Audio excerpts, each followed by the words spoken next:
It could be your neighbor, your daughter, or even you.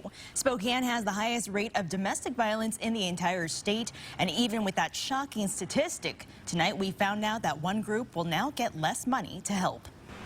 Tonight, the city will accept a Department of Justice grant worth $750,000. The money will be split between three groups. The YWCA will get $370,000. While it may seem like a lot of money, advocates tell our Taylor Graham it's not as much as they usually get, and it has them worried they won't be able to help as many victims. Well, rearranging the money has to do with a change at the federal level, a change that the YWCA says could be devastating.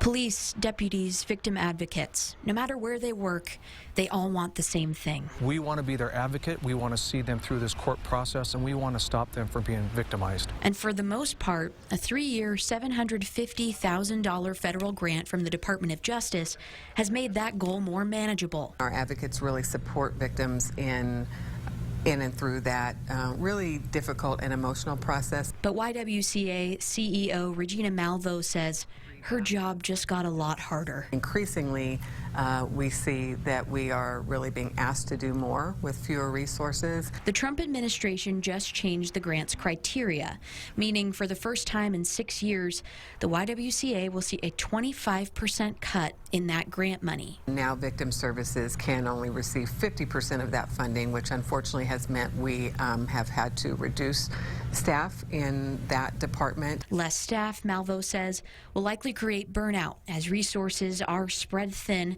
Fewer victims will be helped through the legal process. I think it's always painful for me to contemplate the idea that we might have to serve fewer victims or serve them not nearly as comprehensively as they need us as a result of reductions in funding. So it's completely out of their hands, and they just have to take what they can get. Certainly were these kinds of practices no longer supported, that could have a devastating impact on individual victims and the community. Now, Malvo is hopeful the YWCA can make up for this gap in funding with help from city and state government, as well as individual and corporate donations moving forward. Now, this grant money kicks in tomorrow. In studio tonight, Taylor Graham, 4 News Now.